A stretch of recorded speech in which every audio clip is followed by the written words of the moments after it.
Sir मोठी दुर्घटना झाली आहे। रेस्क्यू ऑपरेशन कालपासून सुरू आहे। किती वेळात पूर्ण होईल, कशा प्रकारे रेस्क्यू ऑपरेशन सुरू आहे? आपण पाहतात की ही दुर्दैवी घटना झालेली आहे, ज्याच्यामध्ये 14 लोकांचा मृत्यू झालेला आहे आणि 2 अजून क्रिटिकल आहेत। मुख्यतः राजावाडी हॉस्पिटलमध्ये आणि KEM मध्ये भरती करण्यात आलेली आहे। ज्या लोकांना न्यूरोसर्जरीची आवश्यकता आहे त्या लोकांना KEM मध्ये हलवण्यात आलेलं आहे। ही दुर्घटना झाल्यानंतर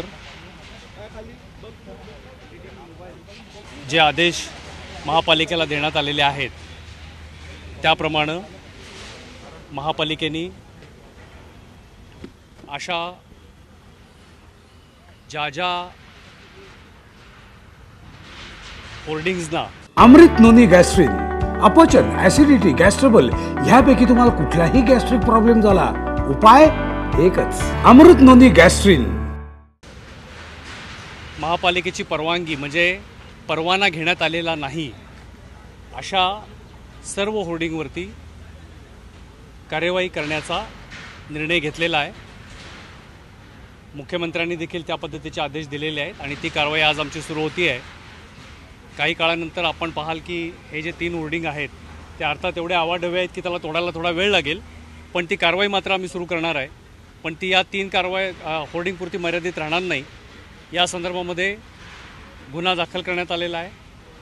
याचप्रमाणे आम्ही सर्व महापालिकेच्या स्थानिक अधिकाऱ्यांना, असिस्टंट कमिशनरना त्यांच्या वॉर्डामध्ये अशा पद्धतीचे कुठलेही बिनापरवाना किंवा धोकादायक असू शकणारे होर्डिंग असतील तर ते काढण्यासाठी ताबडतोब सूचना दिलेल्या आहेत आणि पुढच्या काही दिवसांमध्ये ही कारवाई पूर्ण झालेली आपल्याला दिसेल।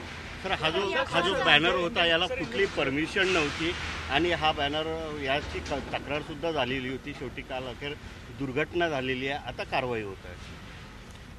मी सुरुवातीला सांगितलं की ही जी दुर्घटना झाली याच्यामध्ये हे जे काही होर्डिंग होतं याला महापालिकेचा कुठलाही परवाना नव्हता आणि गेल्या 2 वर्षापासून महापालिका सातत्याने हा परवाना घेण्यासाठी पत्रव्यवहार करत होतं।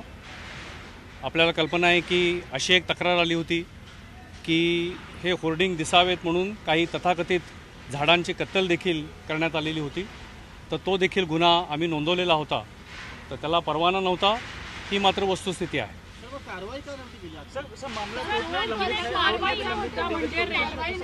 रेल्वे प्रशासन आणि पालिका प्रशासन या दोघांमध्ये नेमकी या संपूर्ण घटनेची जबाबदारी कोण घेणार? आता कार्यवाही जरी पालिका करत असली तरी रेल्वेच्या अखत्यारीमध्ये हे होर्डिंग्स होते। रेल्वेच्या प्रशासनाशी प्रत्यक्ष याचा संबंध नव्हता, लोहमार्ग पोलीस यांच्या अखत्यारीमध्ये होतं, परंतु रेल्वे कायद्यान्वये आम्हाला परवानगीची गरज नाही अशा स्वरूपाची भूमिका घेण्यात आलेली होती, तर ती कायदेशीरदृष्ट्या योग्य नाही हेच महापालिकेचं म्हणणं होतं आणि त्यामुळं या सगळ्या घटनेमध्ये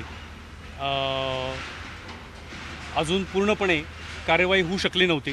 कारण परवाना घ्यावा म्हणजे जसं की जमीन कुणाचीही असेल तरी देखील परवानाधारक यानं या ठिकाणी कुठलाही व्यवसाय किंवा कुठलाही बिझनेस करत असताना महापालिकेची परवानगी घेणं अनिवार्य असतं, पण या बाबतीत मात्र तसं झालेलं दिसत नाही आहे, झालेलं नाही आहे।